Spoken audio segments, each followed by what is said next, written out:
This episode of Free Mind Podcast is brought to you by Bioprotein Technology, the makers of BioPro Plus. BioPro Plus is a non-synthetic growth hormone alternative. Comes in a little vial. You take it under your tongue each morning. No needles or any messy stuff like that. Packed full of growth factors, all kinds of beneficial stuff. I've been taking it for months and my results have been awesome. Recovered from knee surgery, helped my libido, my energy levels, everything. I feel great. Can't recommend it enough. Bioproteintech.com. Use the code FREEMIND, FREEMIND, and get $30 off.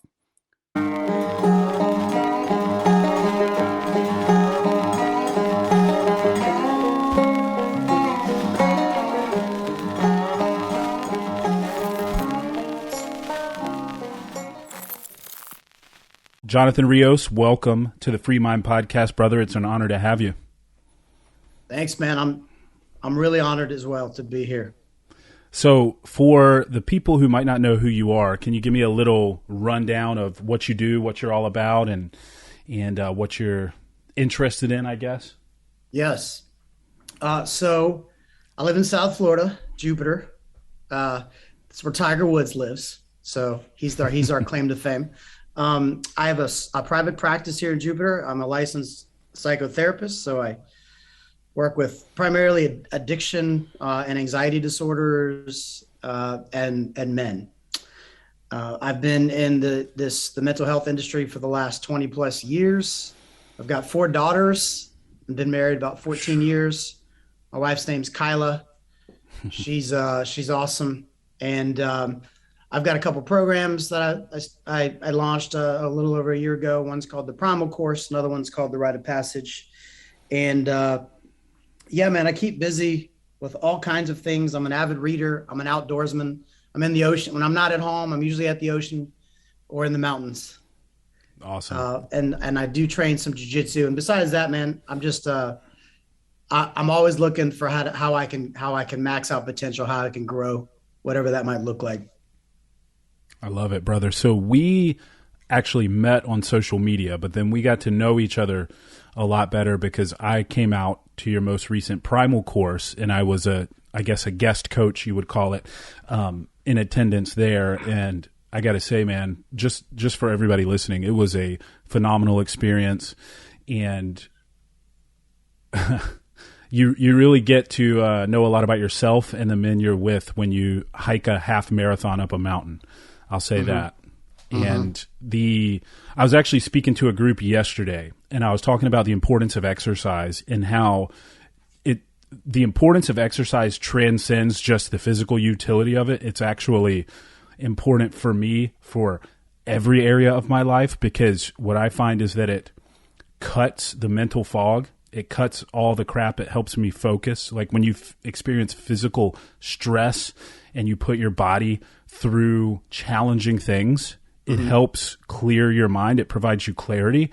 And I think that the balance that you had of that with all of the different exercises we did, where we talked about various things as men that are relevant to relationships, mental health, etc., it allowed for this higher level of understanding, I think, is the best way to describe it. So I just really enjoyed it.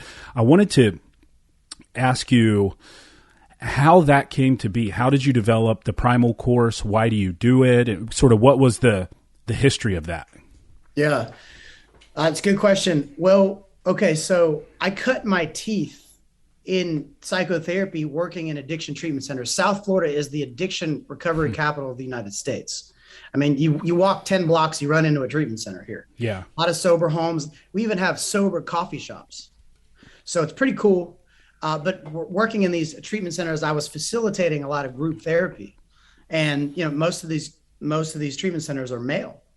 And so I was just, finding through trial and error what was working, what wasn't working. Like, how do you connect with men? How do you connect with women versus men in a group dynamic? Like, what's the proper size and what kind of content works, what doesn't work? And I just found for me, personally, I don't like to sit in a circle for more than 30, 45 minutes, even if it's stimulating content and conversation, my body needs to be engaged. Right. And I personally, I've found when I engage my body in things, I can tap into emotions. I can tap into ideas and visions and things that were inaccessible until I engaged the body. And so I started taking a lot of these groups, and I would engage them in activities. So we would go free dive with manatees and sea turtles, and then we'd powwow on the beach, on some little beach, and we'd process a little bit. I would take these men on long hikes, rucks and stuff. We would paddleboard, kayak, canoe, be in the woods, mix it up, man. But all the while trying to engage, stimulating conversation. And what I found is there was organic engagement rather than forced coercive engagement. So now a lot of these guys, whether they would like to admit it or not, weren't on board immediately. But I would have them come circle back later and go, "Hey man, I had never done anything like that, but that was really helpful." And so part of it was me just kind of putting together what I specifically liked, and then noticing what worked with other guys. And then also my background for my undergrad degree, I went to VMI, which is the oldest state-supported military academy in the United States. It's General Patton went through VMI, Stonewall Jackson, a lot of famous military personnel went through that academy, and it's a Spartan environment, man. I mean, it's really rustic. It's hard nosed. Most people don't make it through. It's high quality academics, and I hated it, freaking hated it, bro, and hated it for 17 years. I graduated and didn't go back. I stopped shaving. I grew dreadlocks. I was like, I don't want to ever be controlled again. And then 17 years later, I remember talking to my dad going, man, I think I'm kind of now realizing all the benefit of the adversity that I went through there. And it just took me a lot longer than most people to appreciate all the lessons I'd picked up and the mental toughness that was forged. And so the military training with the Army, I played Division I soccer for 4 years, then played in Ireland after that. And just having always been a high level athlete, competing against high level athletes, the camaraderie of teammates, being in locker rooms, traveling with each other, wrestling with each other, contending with each other, putting your neck on the line for other guys, all that mixed in with the psychology training, I decided I needed something that could tap into the different crevices of a man, whether that's the psychological mental component or the soul emotional component, and especially the physical component. If I could like somehow blend all of those, I nothing against how other people do it. I see a lot of programs, they're very like raw hardcore Navy SEAL training, which I actually like, or they're like super effeminate, soft. Let's get around a campfire and we'll just talk till the late night hours for 3 nights in a row, which is cool, man. Like, cool, do your thing. I needed a hybrid situation. And I think a lot of guys need that too. A lot of guys don't know they need that. So I'm still, man, honestly, I'm still an open book and still kind of trying to observe what works, what's not working. You got to read the room, different temperaments, different personalities. So I'm still, and the program's still a work in progress, but I would say that's kind of how Primal Course came to be. So for those listening, and I know you don't want to give too much away about what happens at the course, but can you just describe in a nutshell what it looks like? Yeah.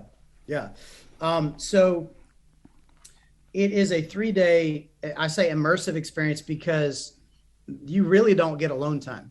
No. And you don't really get a lot of downtime. There's no downtime. It's jam-packed. It's intense from the get-go. You're gonna have to work as a team, as a unit, in order to be successful. It's small, so you're gonna get plenty of face-to-face time with the guys who are instructing and the guys who are in your unit. It's in a beautiful location, but I decided at the beginning, I want guys to walk away with some hard skills, not just, I just learned some cool content. No, like I could go home and reteach some of this stuff to other people. Yeah. Right. So Yeah. that's survival skills, some survival skills training. I wanted guys to be able to walk away from this experience physically gassed, but restored in the soul.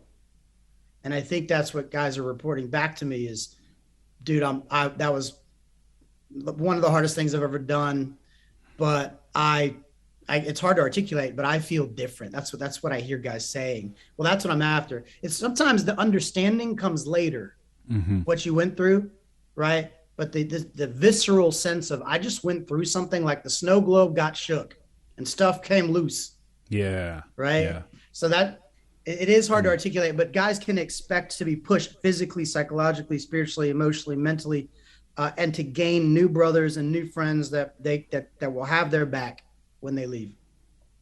So you're, as intense as this is, you're doing all of this alongside of the guys. Like I mentioned, we went on a very long hike up a mountain that was physically challenging. And for me, it was really challenging because I had just had knee surgery, but I'm a knucklehead and decided to just roll with it. And I'm so glad I did. What has it changed you in any way, participating in this course with these men over and over? Yeah, man. I mean, I've been working kind of in that type of environment for 20 years. So Right. I learn a lot.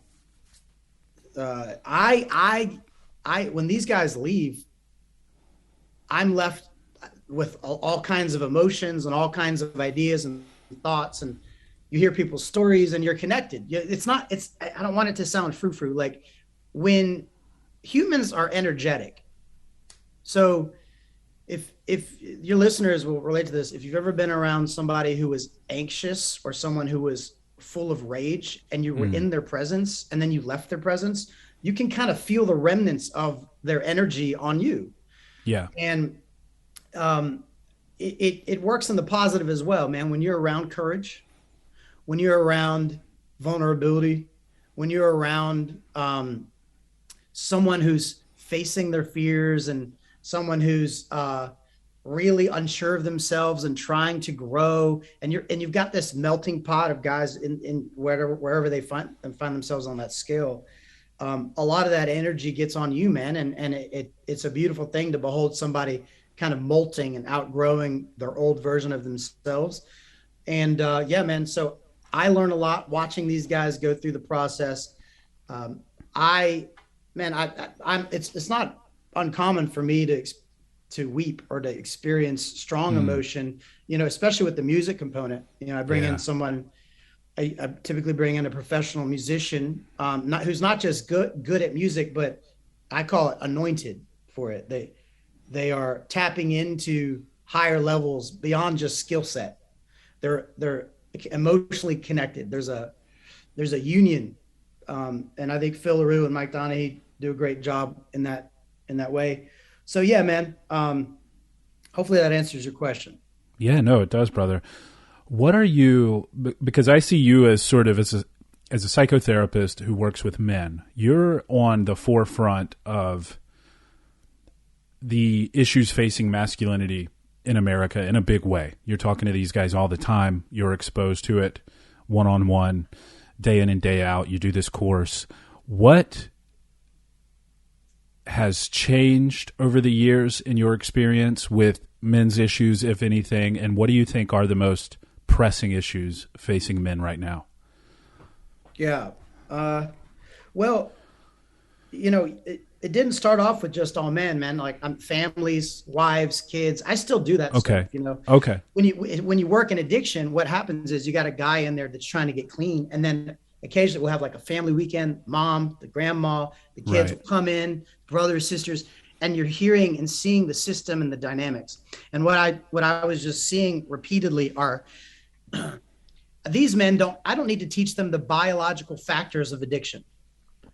That's cool. That's fun. I mean, it's fun to know that stuff and the chemistry. That's cool. These guys are aimless. Mm-hmm.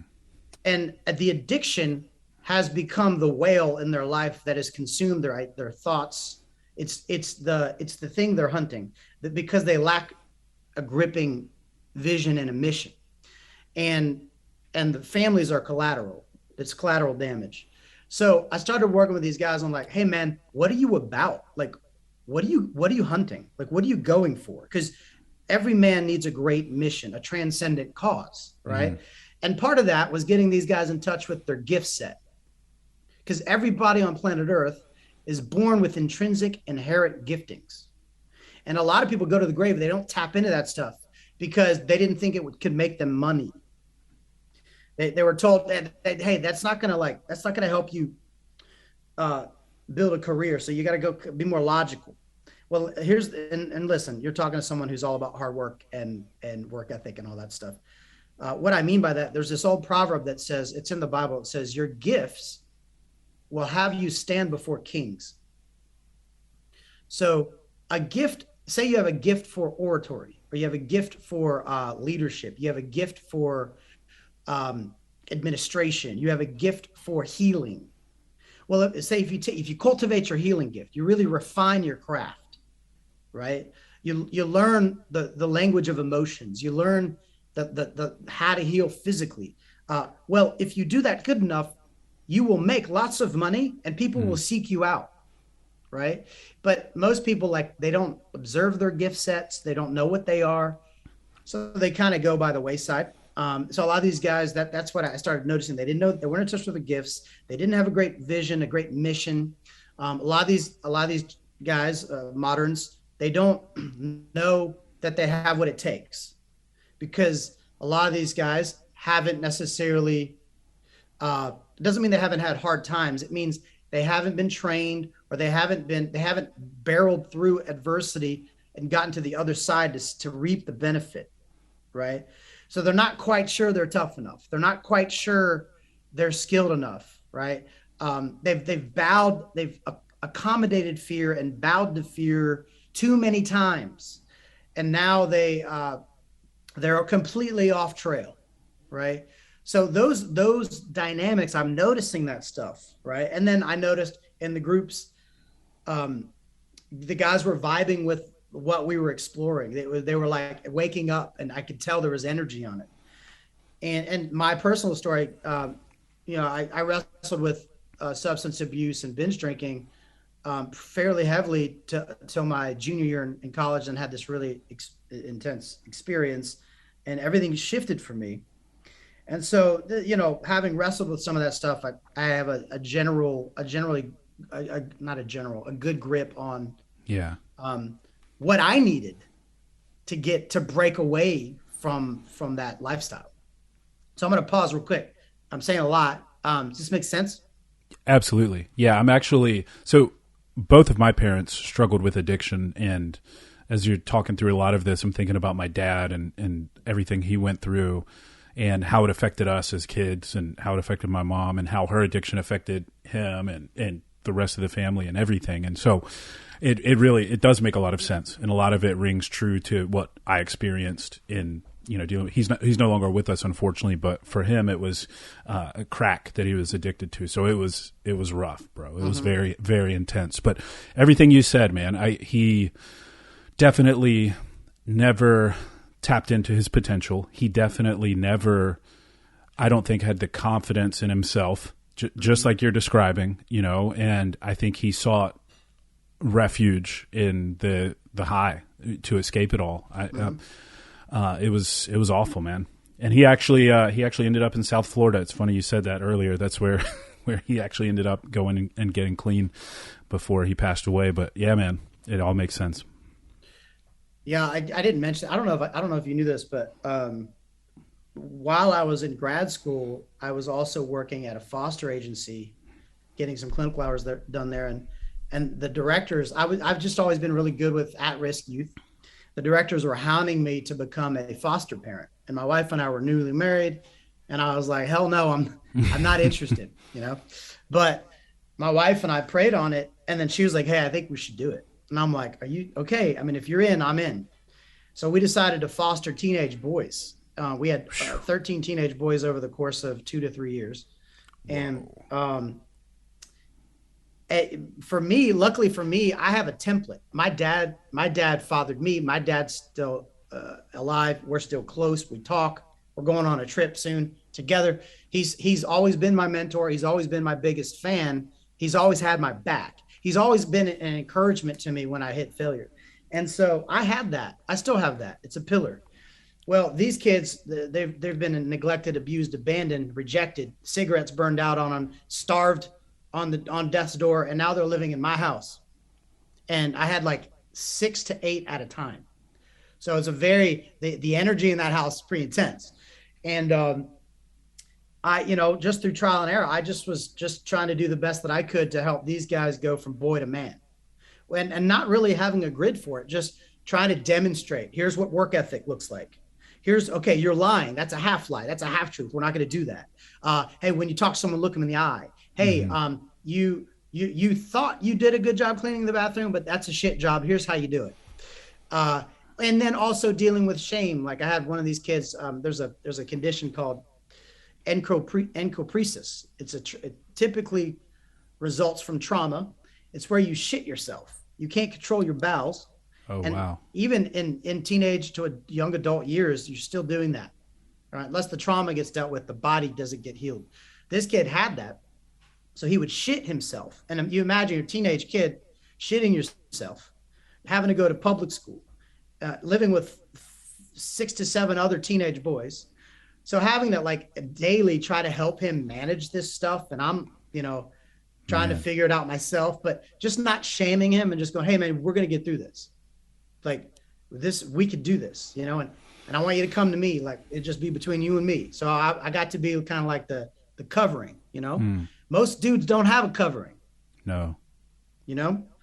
So that's an instance. Another kid was starved, so I'd find chicken bones under his bed, and I had to retrain him and go, look, there's going to be food in the fridge for you all the time, whenever you want it. Just, you don't need to hide food anymore. Like I got you, and I'm not going to hurt you. I'm not going to hit you. Wow. Right. Last thing I'll say on this, my wife was there the whole time. So she got to be kind of the mother hen of the whole show. And one thing I learned early on, and hopefully your listeners will hear my heart on this.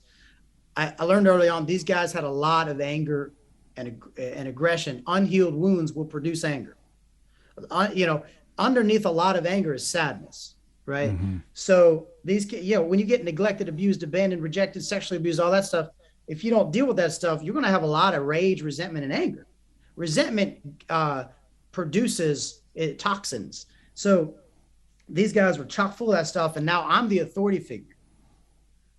Rios is telling me to clean my room. Well, I don't respond to authority because authority has always jacked me up. Right. So I'm having to try to reframe how they view authority.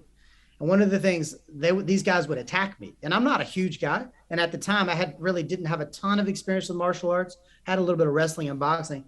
So I started training jiu-jitsu because I was like, dude, these guys are going to kill me. Mm. Yeah. And I knew I needed to like have in a controlled way. I needed to have strategic control of the house without being tyrannical. So once I got the training, I would invite them in. The new guys would come in. I'd give them a tour of the house. I'd take them in the garage. I had a Muay Thai bag and jiu-jitsu mats, and I would wrestle with them a little bit, and spar a little bit, and I was my way of showing, hey, don't try to assault me, but also in this house we're going to maintain composure and poise and self-respect and self-control. And I never had issues once I started putting that in place, because there was like an invisible hierarchy the teenagers understood. And boys need that. They need hierarchy. They need structure, whether they realize it or not, but they need healthy leadership. They need a champion. Mm. Even adult men, like I need a champion. I need to look at other men and go, I want to be like that guy. Absolutely. That's a template and a model that I want to mimic. And so what you and I are doing, I think, whether we know it or not, it's kind of coming to me now as we speak. We are attempting to max out potential. And we are also realizing we have a mandate and a duty and a responsibility to this current generation to bring life where there is death, to bring healing where there's brokenness, to bring leadership to that stuff, and to not give way to the idea of effeminate masculinity that says men are basically just kind of like women. You just need to treat them like you would treat a woman.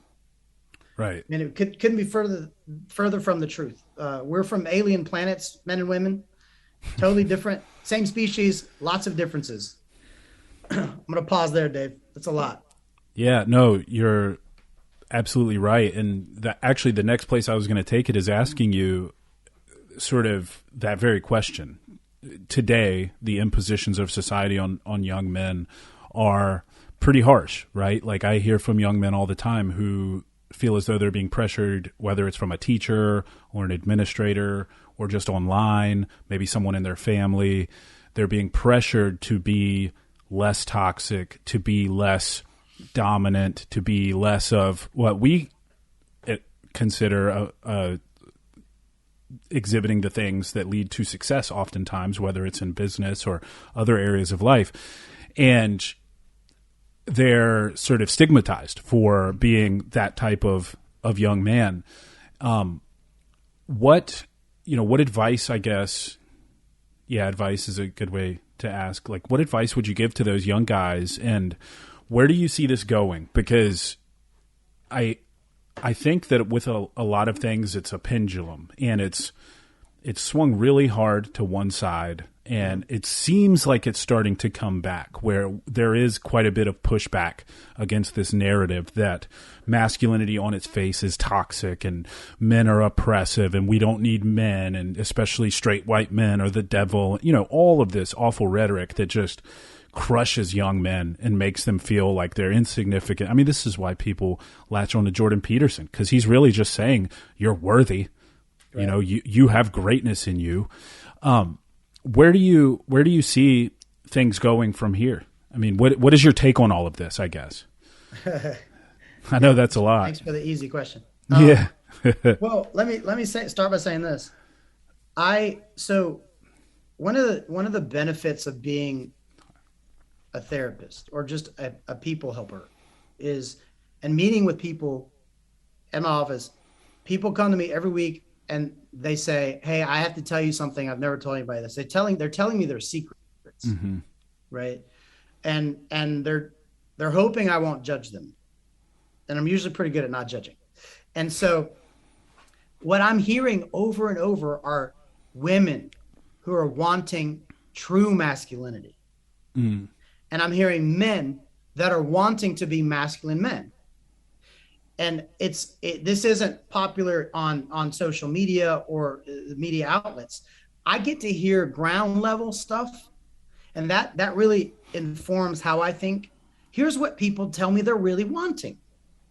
I mean, I have women weekly go, "Where are the good men? Like, I want a man that's strong. I want a man that can stand up for me, can stand up to other people. I want a man that can say what he thinks. I want a man that takes care of his body. I want a man that has honor and integrity and high virtues." And that's what they're telling me. The men are going, "Man, I know I need to get stronger. Like, I can tell I've not maxed out. I can tell that that my town, my neighborhood needs me, but I don't really feel prepared. So we're working on, well, here's how you grow." So I see that there's a lot of good-hearted people that do really want true femininity and true masculinity. They do want true integrity. And, unfortunately, most of the media we consume doesn't feed that narrative. So right. Most people only see kind of the dark side, right? Why do you think that is? Why do you think the media is pushing so hard against that narrative? Just, I mean, I think you've mentioned this before. My general lens for what's going on the planet is this is a world at war, and it's not a neutral current, right? It's a world of entropy, mm-hmm. right? So unless you turn around and swim upstream, you get taken out with the current, and the current is one towards decay, towards degeneracy, towards brokenness, towards confusion, right? Towards insanity and chaos, right? And you mentioned Jordan Peterson. His big thing is let's bring order where there is chaos. Yeah. And I think that makes a lot of sense. And so most people, bro, they do not get the reality that I just mentioned. They don't see the world as a world at war. They see war on the news and, in Ukraine. I'm talking about war over your very life, your joy, your mission, your soul, a war over your marriage. There's a war for your finances. There's a war for your physical health with what you eat. War it's every facet of life. And unless you have a wartime mentality and you wake up to the wartime mentality, then you get taken out with the tide and you wake up 10 years from now and you're like, holy shit, how did I get here? And so I think, with the chaos that we're seeing, some people are going, dude, this isn't good. And they are waking up. They are awakening. But that's not everybody. And I'll tell you what, people do not like to be woken from their slumber. No, they don't. Like my wife certainly doesn't. I don't. People who are asleep and you try to tell them, hey, this is war. Like, what are you doing? Why are you so neutral? Why don't you care? Where's your urgency? Where's your urgency for your marriage?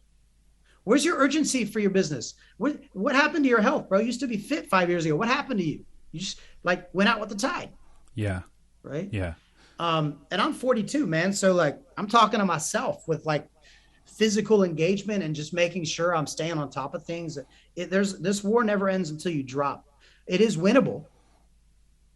All right. I heard a Navy SEAL say, Craig Sawyer, he said, the first rule of warfare is to realize you're in a battle. And I fundamentally agree with that statement. So I think what you're doing and the following you have is you're helping people get language for how to wake up and how to start to engage the battle and how to break out of old mindsets and the trenches and become and max out potential and grow spiritually and grow psychologically and all that stuff. I think that's what you're doing. You're doing more than that, but that's a part of it. And so, yeah, man, I think we need more of that. Yeah, I agree. And it is I think so maybe a little more conspiratorial, but I think that there are people who want to leverage that entropy in the world and take advantage of the fact that some of these narratives weaken men to the point where they can't stand up against tyranny. And, if you're going to take over a country and you want to co-opt the people into doing your bidding or whatever you want, the first place you have to weaken them is strong men. If the country doesn't have strong men, look, this is why China has masculinity training for the men in their population. Right. Meanwhile, we're going in the exact opposite direction. So I do think that there are evil forces, as in bad actors, who want to see the country trending in that direction. And I think there are also a lot of useful idiots. I think there are a lot of people who just sort of want to be seen as a virtuous individual. And because the narrative has been spun such that, you need to have sympathy for this group and that group and intersectionality and straight white men have privilege and, blah, blah, blah, blah, blah. They just want to be seen as a good person. And they're almost unknowingly contributing to the demise of what has really made this society the light of the world to begin with, right? And that's true meritocracy, looking at your life like it's a battle, whether it's your marriage, your education, your business, your body. What do you think? Because I noticed that. So yesterday, I think I told you earlier, I was speaking to a group of entrepreneurs at this event. And at the end, we opened it up for questions. There were a few speakers. We had a panel and we sat there and answered questions. And this one lady said she wants to be more, and she was very honest, and it was good to see. I commended her on her honesty, but she was like, most days I'm just so comfortable. I've got a good life. I'm complacent. She's like, I'm just not, deep inside, I think I want more. That's why I'm at this event. But really, my life is good. Mm-hmm. So where do you think that comes from? People who because for me, I don't know if it's possible for me to be like, life is good. Like I'm always worried about like last night I could barely sleep. I was talking to my wife about this earlier because of that very reason. Where do you think that comes from with people? Do you think that it's just sort of a intrinsic characteristic of some individuals, or do you think it's upbringing? Like where the willingness to be complacent, I guess. Yeah, no, I think that's been around from the beginning of time. The proclivity towards complacency and towards settling, and to the word I use for it is decadence. Mm-hmm. Right, decadence would be over excessive indulgence in the luxuries of your time, the comforts of your time produces decay and softness. People don't understand. People generally understand if you eat too much McDonald's, your arteries get clogged and you die early. But they understand that with their head, but they haven't fully grasped the reality. People understand if you eat too much ice cream, your teeth rot out. They get that concept. People do not understand what you give your eyes to on television, what you listen to on podcast, how you spend your time is either chipping away at you or it's giving you life. Mm-hmm. And so it's literally the Matrix. It's people are asleep. They don't understand the nature of life. And one of the most nefarious issues is when you've got someone who's well off, right? It actually produces real decadence. I live in Palm Beach County. Palm Beach County is, I believe, at least Palm Beach Island, it's per capita like the wealthiest area in the United States. I mean, Palm Beach Island, it's where Epstein was. Oprah, Tony Robbins, you name it. A lot of people live here. And I end up seeing a lot of let's call them trust fund babies. Yeah. Right. Who are in place of deep despair, addiction, frustration, because they've had so much luxury and comfort in this life. But humans are born and made for the struggle. Muscles, what happens to muscles when they aren't used? They atrophy. Yeah.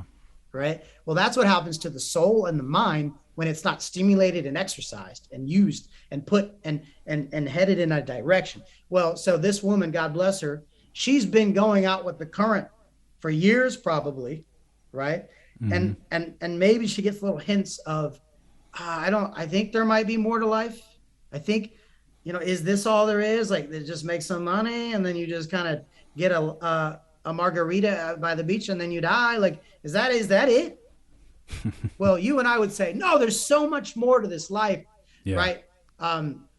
Viktor Frankl said it this way. He said, the Holocaust survivor. He said, when a human does not have meaning in their life, they will distract with pleasure, right? And we're all guilty of that when we forget the mission and we kind of get distracted by pleasure.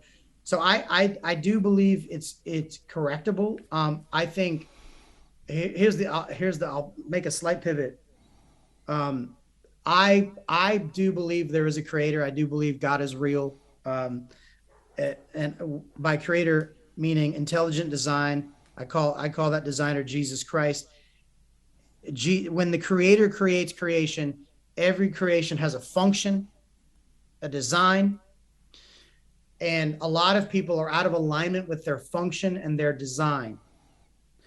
And so they need convergence. They need reconnection with the creator, right? And it's like when a spinal cord, when you go to the chiropractor and you're out of alignment, and he puts your shoulders out of socket, and he pops it back in. And all the pain instantly disappears and you're back in good working order. Right. We need a spiritual chiropractic adjustment to wake up from the matrix, to realize like, okay, this life has meaning. There is a God. There are truths. There's objective truth that certain things really have eternal ramifications. What I do actually matters. And so I just think a lot of people are spiritually out of alignment. And so they're out of touch with that meaning component. And if we can get a hold of the meaning of this life, boy, it's like a natural, organic motivation. Yeah. Yeah, I agree, man. And that was something that I experienced pretty recently. I've always been motivated, I guess you would call it, or just driven, because I feel like motivation, it's a kind of a fleeting thing. It comes and goes. Sometimes you're motivated, sometimes you're not. But if you're disciplined and driven, you're always moving forward. And I've experienced lesser degrees of that, certainly, like right after I sold my company. A little less, because it was almost like I could finally breathe for a little bit. But then not long after, I'm like, all right, let's go. What's next? And I did experience that recently.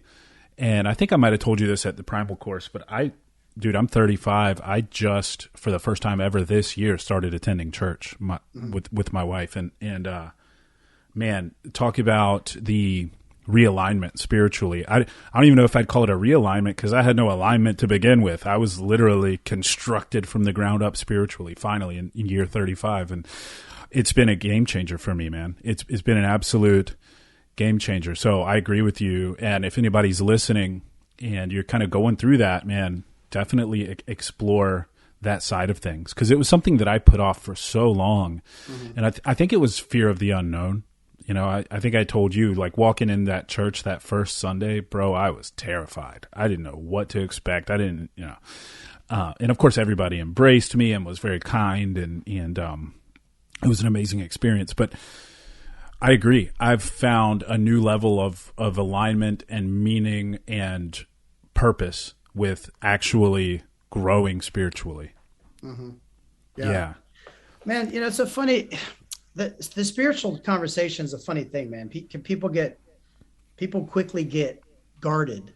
Yeah. When you start to talk about religion and spiritual matters, it gets, well, I want you to pay attention to that. Why is it such a touchy issue?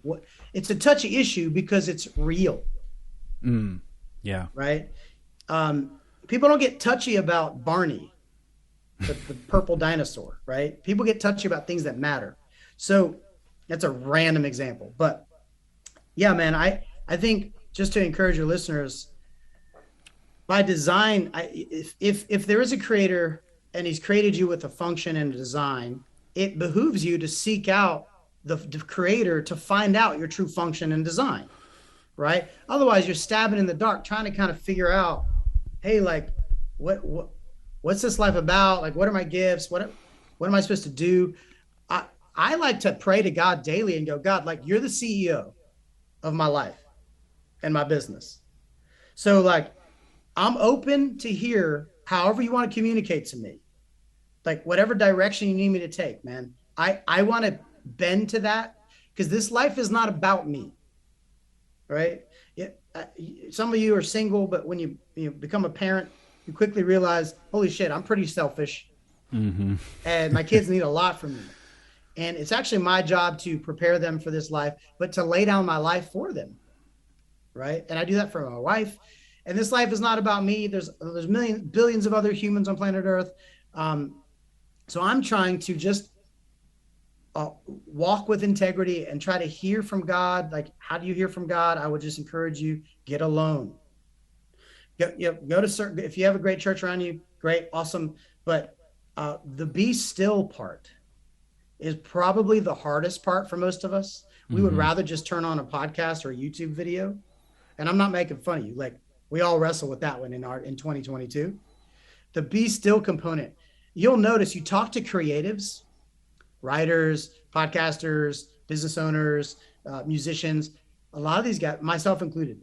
You know where I get the best ideas? When I'm in the woods, when I'm in the shower, early in the morning, when I'm just kind of rolling out of bed. Ideas flood and come. I don't know where they come from, but it's in the stillness, typically. Is that how it is for you, Dave? 100%. Also, when I'm exercising, like if I'm doing cardio or in the middle of a weights workout, just anytime I'm experiencing physical strain, I I get a lot of ideas and I have a lot of thoughts, but also same as you, on the toilet, mowing the grass, I get any time that I have to sit with myself or be with myself and have no outside inputs. That's when it's best for me. Yeah, I agree. What it made me think too, one of the biggest struggles of my life was always, do I hear from God? Like, because I've never heard like a big audible, I've asked for that. I remember as a teenager, I used to go in my room, shut the door, be like, all right, God, if you're real, you got 10 seconds to speak to me in an audible voice or you're not real. And then I'd have a watch. I'd watch my watch. I wouldn't have it. And most people can relate to that. They've just never said it out loud. But so, yeah, just the struggle of like, if there is a God, I don't think I hear him or I don't hear it or him or what. And it took me just the process of years to begin to learn a couple different ways for hearing God. For me, I learned it's oftentimes one of the ways I'll hear from God is a deep desire for something that seems to come out of nowhere.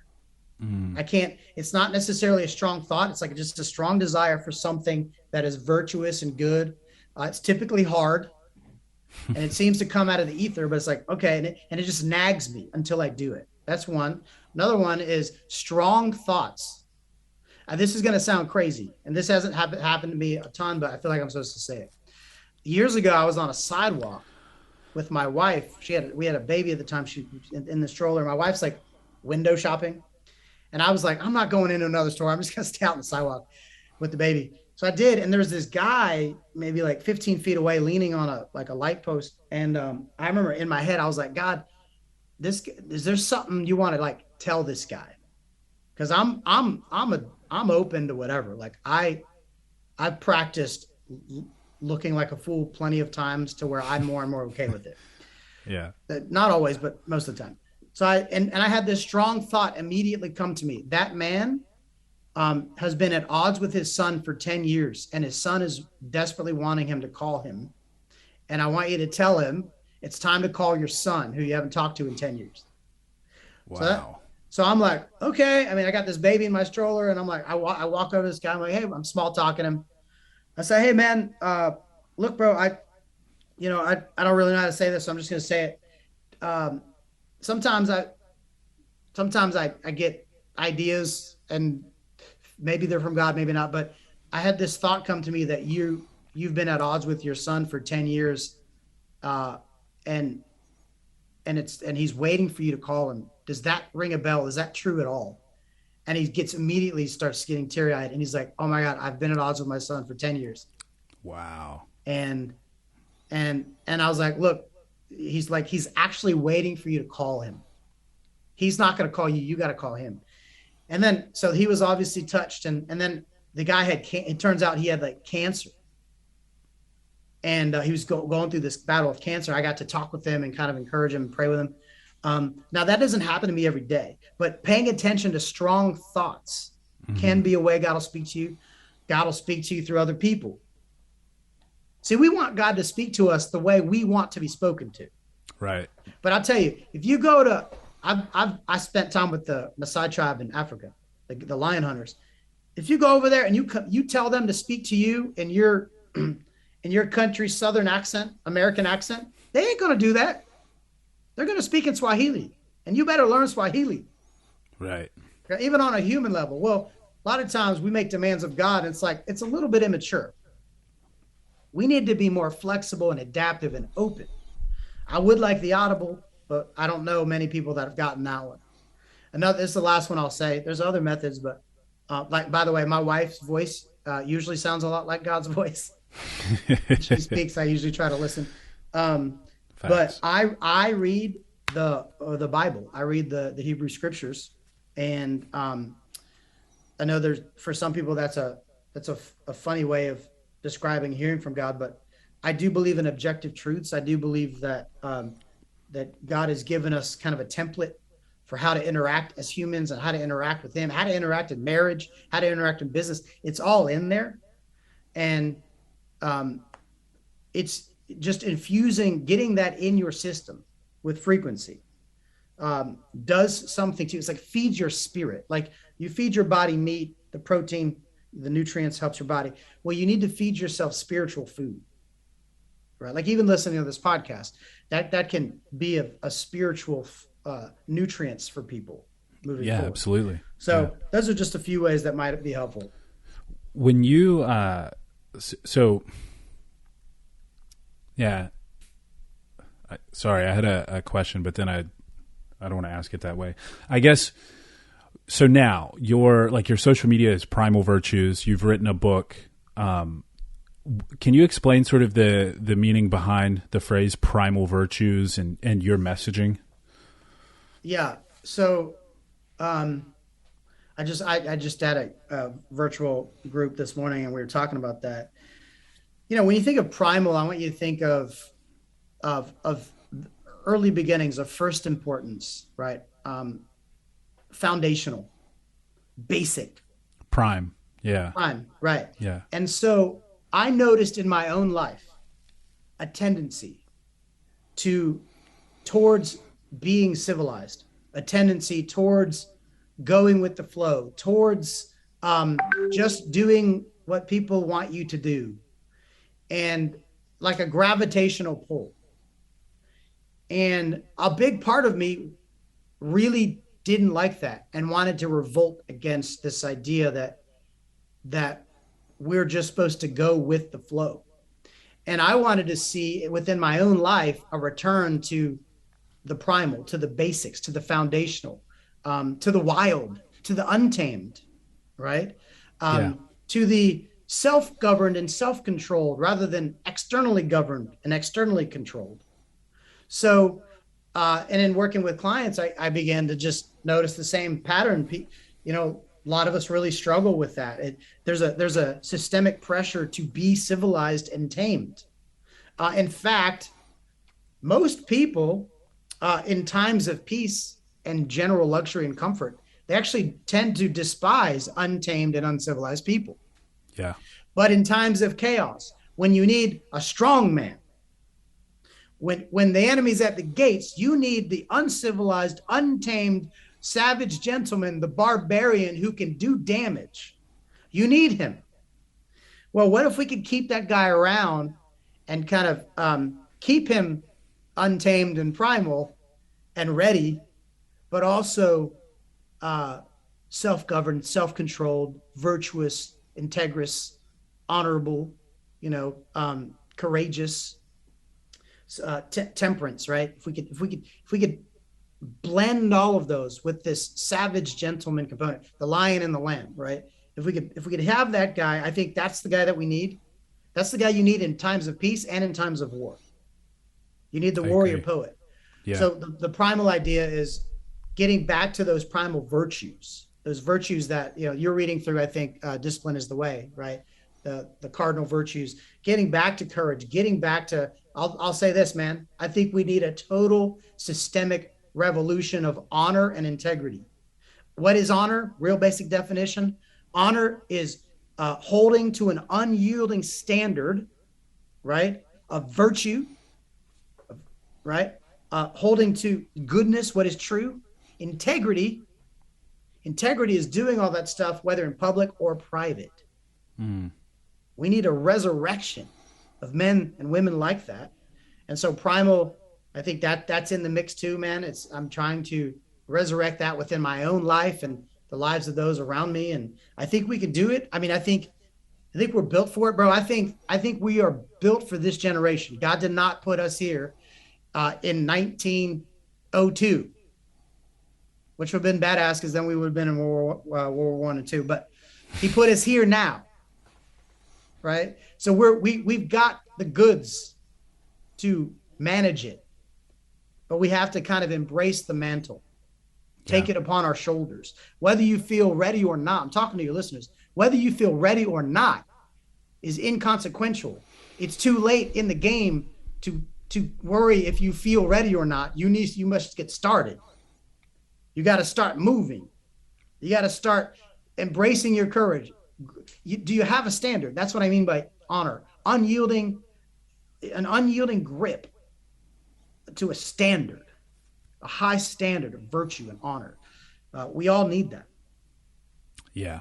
And it's largely lacking in our hedonistic society, I would say. And I do believe you, or agree with you rather, when you say that we were made for this time. And I was actually talking to my wife about this earlier, about the Whole Man Initiative, which is what I'm working on now, and how I've never felt more purpose driven to do something.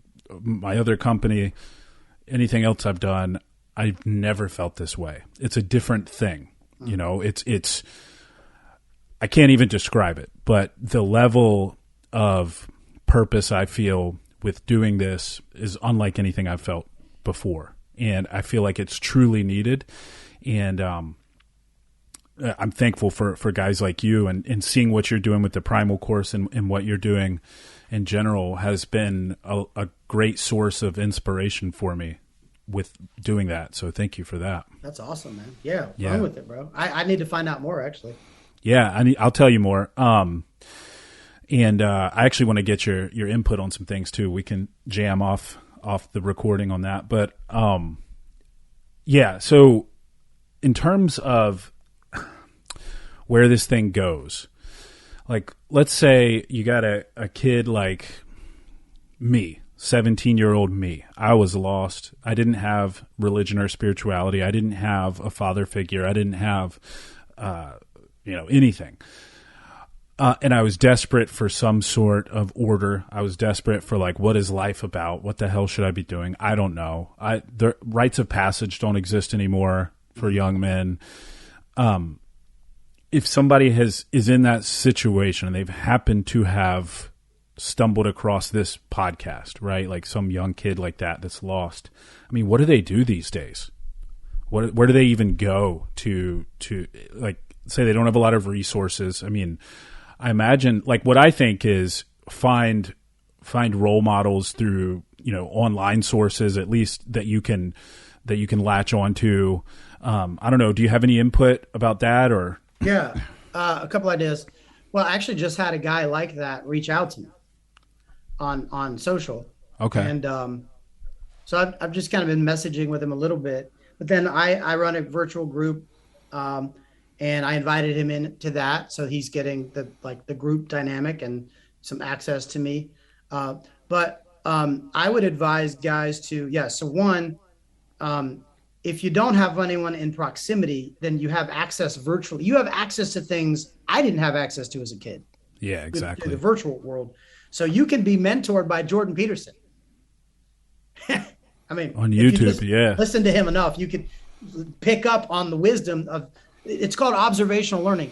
You don't have to go through the pain that I went through. You can learn from my mistakes and just run with that. So that's cool. Read. If a lot of men aren't readers these days, but you need to get a hold of some biographies of historic, courageous men. Here's I have a book right here. Oh, right here. Okay. This is called Mansfield's Book of Manly Men. It's by Stephen Mansfield, and it's got a bunch of mini biographies in it. Oh, cool. For guys who aren't avid readers. And I got all my books are falling here. So if you're not a big reader, that's an option, but I love that book. So that's a good one. You could also branch out locally, and you just need to rub shoulders with other dudes. You got to go to where they are. You can't wait for them to come to you, man. That's the problem. Like, people want, I get people that approach me. They're like, hey man, can you mentor me? I'm like, look, my time's limited. I wish I could, but I've got this stuff over here going on. If you want access to me, come over here and we could, I'd be happy, but I'm on mission. You got to kind of jump on the train and let's go. I can't come to you, so to speak. Right. But your local guys, they could maybe hit up a gym where there's some guys who are trying to better themselves. They could hit up a martial arts academy with men that are trying to better themselves. They could join a master class, people trying to better themselves. Here's the one thing I'll tell your listeners. I think you grew up poor, Dave, and so did I. It took me a long ass time and I'm still breaking out of that poverty mindset. Still, like, I'm 42, still breaking it. But it took me a long ass time to recognize if I want to grow, I've got to engage. I've got to give all my effort, my time, and my money to grow. People want to give effort, but they don't necessarily want to pay for it. And I'm telling you, man, like I pay for trainings throughout the year to sharpen my skill set. I have to pay people to get what they got. And it seems that for somebody who grew up poor, that was like, well, I'll just get the free stuff on YouTube and I'll buy the $10 book on Amazon. And I still do that stuff. But I realized to like keep growing beyond my ceiling, I had to maybe fork over some cash. And one of my first big investments was I went and trained. Now that's not true, not my first, but I've paid thousands of dollars to train with high level people. And it just, I think maybe some of your listeners can relate, like that part of you that I don't have the money for that, man. I'm going to have to like figure out another way. It's like, look, I get that. I do. But it's funny to me, bro, because people will spend $100,000 on a college degree and go $100,000 in debt, but they won't spend $2,000, $3,000, $4,000 on training with someone who's got a proven record. Right. And I'll tell you, man, I can't knock those people because I've had to wrestle with that myself. Of but course. If you're listening, I'm telling you, effort, time, and money. Yep. Dude, it's perspective too. It's like people will pay $7 for a coffee every single day. And extrapolate that out, that's $210 a month, right? But if you tell them, hey, if you want to be a member of this thing, it's going to cost you X, and it's less than that per month, right? And they're like, no, I don't have that kind of money to spend on that. And it's like, dude, stop drinking that Frappuccino, whatever the hell you're drinking, and you literally have all the money you need. So it's all perspective, man. Same with like people... People who like want to mooch off your Netflix subscription or Hulu or whatever. It's like, bro, it's $10. Like you paid more than that for your lunch today, right? Like it's all perspective. So it's like if you can't put as much money into trying to be a better man than you can into a mocha at Starbucks, then you probably need to consider your perspective a little bit. Yeah, I wonder too, man. Just saying that, it just makes you wonder, like, how much do you value yourself? Exactly. Yeah. You know, you're willing to pay money to put sugar in your body, but you're not willing to pay money to better your body, to better your mind, to better yourself. Yeah. I mean, if people could look at their lives, like their body and their mind as an instrument, as a sword, and it needs to be refined and forged in order to be sharp. You know, so if your body and mind and spirit are an instrument, then it's your duty to refine it. It's your duty to grow it and be forged, which is it's going to be uncomfortable. It's going to cost you. Look, beautiful things in life are not free, my man. That's right. It's going to cost you. Are you willing to pay the price? And I will say, because we live in a microwave society, I think a lot of people, they start the journey. They start the mentorship. They start like, for example, at VMI, lots of people started. Dude, lots of people started. Major high attrition rate. Most people can't finish. Well, we've got an epidemic of starters that can't finish. Yeah, absolutely. Because the hype at the beginning, that like you said, that motivation, it just dissipates. What you need is drive and discipline. So what we need to become the kind of person that can finish what we start.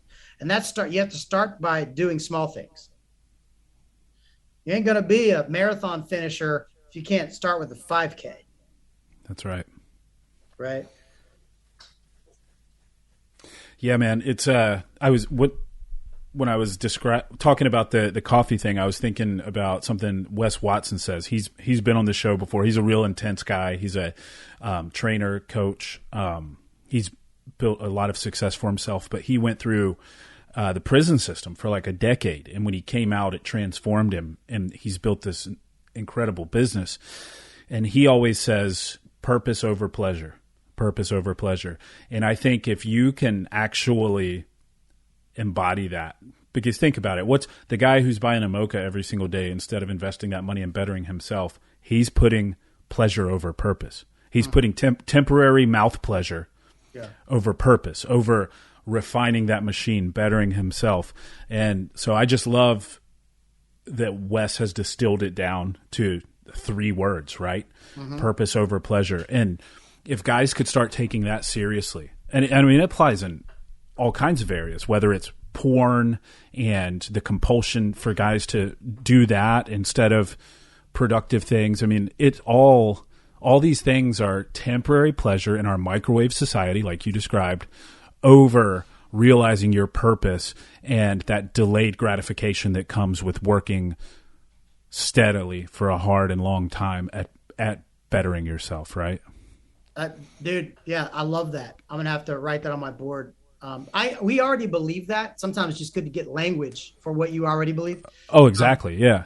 You know, it made me think, man, like, so flash back to, I don't know, 150 years ago, and you're a farmer. Farmers understand something. They understand the process of planting seeds and harvesting. There's a process. You plant your seeds, you're not going to reap a harvest maybe for years. And the farmer understands that. There's a patience there. There's a understanding. And a lot of people do not understand sowing and reaping. Look, man, like those foster kids, I didn't get instant results. I've been able to circle back with a handful of them, 10 years later. And now I'm seeing the fruit. Right. 10 years go by. Yeah. I poured myself out for you. Now I see some fruit. Cool. That's awesome. We want instant results. And I don't want to knock people. Like, I want them to hear the wisdom. There is such a thing as sowing and reaping. And you have to start looking, what if it's not a sacrifice? What if it's an investment? Right? I'm putting the seed in the ground. I'm putting the seed of money over here as an investment, not necessarily. It's not. We got to reframe. This isn't a sacrifice. I'm investing in me. Exactly. Right? And when I give money, like if I say you have an event, Dave, and I come, I'm coming because I need to grow and stuff, but I'm putting seed in your hand because I believe in you. And I'm going, hey man, this is good seed. Dave is good soil. If I put my money into Dave, Dave is good soil. He will do good with it and we'll both reap a harvest. Absolutely. Right? Yeah. So when we talk about charity, make sure you give your seed, your money to the right people. We could be probably more careful with who we give our money to, but sowing and reaping is a big deal. And yeah, man, it's not a sacrifice per se. Like I try to tell the men at the Primal course, because it's a stiff fee. I'm like, look, this is a sacrifice, but more than that, you're investing in yourself, and that's how I want you to see it. And I'm investing my time and energy away from my family. I'm investing in you. Right. Yeah. And I'm doing everything with you. So yeah, I do believe I'm sowing into men. You're sowing into men and women, and we will reap a harvest if we don't grow weary. And I mean, you're also just making the world a better place, brother. Like every time you have a Primal course and there's this new crop of men that go out into the world, and what they've taken from that reverberates through their families, their communities, who they touch online and elsewhere. That is so incredibly beneficial as well. It's like that seed, right, is spreading like wildfire. And I love thinking about that you can help one dude and might indirectly help 20. Yeah. That's one thing I think we will realize in eternity is it'll all play out, and we'll see how much it mattered. Yeah. How much it really mattered. Right now it's by faith. We're like, dude, I'm really trying to do good, and I'm hoping that this works and this helps, but we will see on the back end. And I do believe that you reap what you sow. Yeah, so I believe that as well. my wife's real big on that. She's always reminding me it's good to have a solid woman in your life. She's like a life hack. What do you, on that topic, because I have an amazing wife too. We've been together 16 years. I'm just dumb luck. I happen to find the most amazing person, and it's been awesome. But I talk to so many guys all the time who are like struggling to find their person. I hear from women all the time. Same thing you said, where are all the good men? And it seems like, again, microwave society, perfect analogy. Everybody's looking on these apps, trying to find people that way. So what I tell them is go to the places that represent your values, right? Like the gym, your church, all these places where you're going to cross paths with the same interests. But it's almost like young people these days don't want to do that. Like you were talking about earlier, barely want to make eye contact with people. They'd much rather just download an app and swipe left or right or whatever it is. And is that a problem that you encounter with like young men especially? And then to layer on top of that, especially with young men, the issue of porn and being desensitized to sex and creating all these issues when you finally get the opportunity, right, to be intimate with a woman and you can't perform, or you are so used to this intense graphic stuff and the real thing is nothing like that, right? Like, is that something that's grown in prevalence? Because it seems to me like that's a big problem, dude. Yeah. Yeah. I mean, dude, I'm 42 and I got married when I was 29. Okay. And, which wasn't, I guess, that long ago, but even just in that time frame, I've seen so much change. What I will say this was a problem back then, and it's still a problem now. Most men do not know how to pursue a woman. That's the truth. So, like a lion hunting a zebra. And most men. So, I remember early on, I had to set my mind and go, I'm not going to base my pursuit on her. I'm not going to like read into her emotional fluctuations too much. I'm just going to pursue. I'm going to be a pillar, and I'm going to let her know my stance, which means I had to take a risk and be vulnerable. Mm-hmm. And I have to emphatically state what I'm about, and I have to prove it. Proof's in the pudding. And I remember for the first year, I would go to bed and I would just cry every night because she just rejected me outright for about 13 to 15 months. She's like, no, I'm not into this. Like, I don't want to ruin the friendship. I'm not into you. Okay. And I'd have a stiff upper lip, but then I'd go home, I'd cry my eyes out. Jeez. But then I remember, I was like, dude, and I would pray and I would be like, look, this is the girl that I want to be with. So I want to make sure if it doesn't work out, I did everything humanly possible. I went down every nook and cranny to make sure I went down swinging, and then I'll know I did everything okay. So that was my stance. And,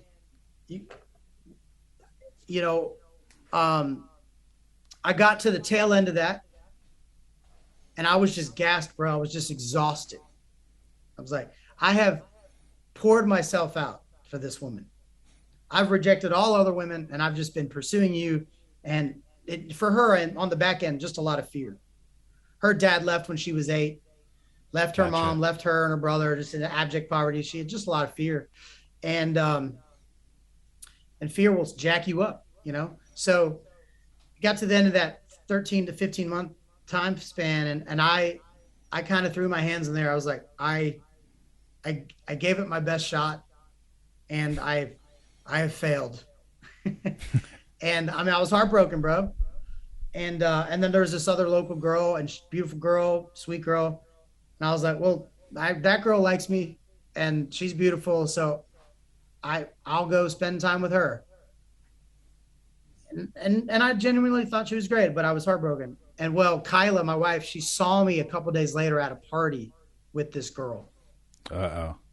And she woke up. She's like, I'm going to lose this guy. And that's where the pivot was. Now, I'm not recommending that as a tactic.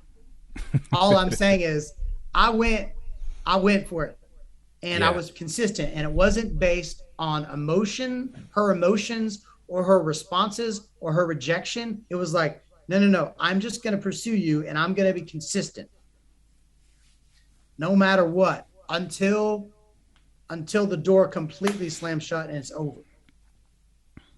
And that there's like, you have to go the distance. And most guys that I know or that I talk to now, they give up prematurely. They aren't finishers. They're starters, not finishers. Yeah. Women deserve a finisher. I have 4 daughters. If you're going to pursue my daughter, I'm watching you. Like, nah, babe, he's not a finisher.